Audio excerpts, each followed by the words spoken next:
今日はりんごのコンポートを作ろうと思います。まずはりんごを煮る白蜜を用意します。砂糖対お水を1対2の割合で用意します。今日はりんご3個を煮るのでたっぷりと砂糖 250g、お水 500cc を用意します。お鍋もりんご3個が入るように直径約20センチほどのものを用意しました。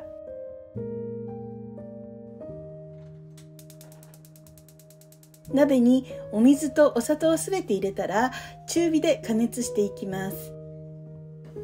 白蜜は作り方がとても簡単なのでぜひ覚えてみてくださいね。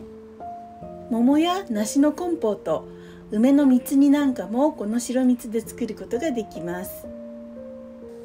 はい、ふつふつと煮立って砂糖がすべて溶けていれば白蜜の完成です。このまましばらく置いておきます。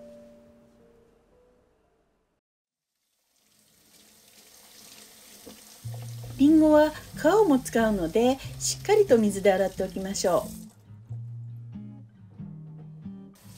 う。りんごの品種は何でもいいのですが、今日は富士を使っています。よく洗えたら皮を剥きます。皮も一緒に煮るので後で取り出しやすいようにできるだけつなげて剥いておくのがおすすめです。皮が剥けたら4等分に切って芯を抜きます。今回は4等分にしましたが、お好みで半割りでも良いですし、8等分にしてももちろん大丈夫です。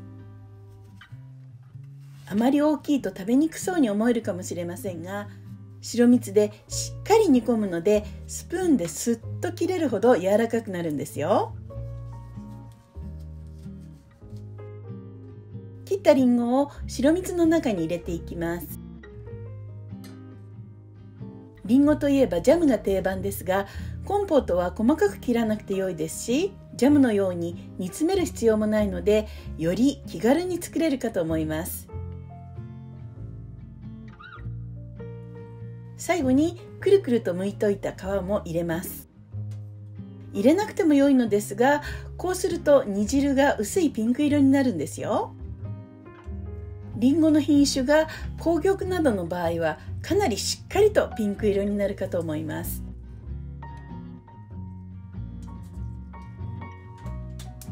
それでは中火で20分ほど加熱していきます。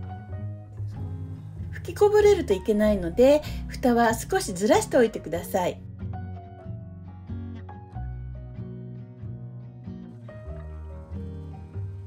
20分経ったので蓋を開けてみます。よく煮えていますね。お箸がすっと入るくらいりんごが柔らかくなっていれば完成です。びっくりするくらい簡単ですよね。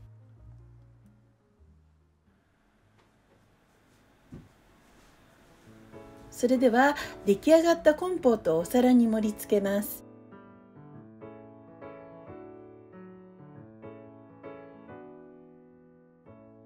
今日はまだ温かいうちに食べてみましたが、もちろん冷蔵庫でよく冷やしてから食べても美味しいです。日持ちは冷蔵庫保存で1週間ほどです。熱湯消毒した清潔な容器で保存してくださいね。それでは食べてみましょう。スプーンやフォークでスッと切れるほどとっても柔らかくなっています。りんごは生で食べるのももちろん美味しいのですが、こうして白蜜で煮るだけで手の込んだデザートのような美味しさに仕上がります。買った果物があまり甘くなかった場合なども、こうしてコンポートにすれば美味しくいただくことができます。そして今日は大人向けにブランデーを用意してみました。コンポートに少しかけるだけでブランデーの芳醇な香りが加わってとっても贅沢な味わいになります。あとは煮詰める時にシナモンスティックを入れるか、食べる時にシナモンパウダーをかけて食べるのもおすすめなんですよ。とっっても簡単なのに贅沢な気分が味わえるので、ぜひ作ってみてくださいね。ということで、今日の動画はここまでです。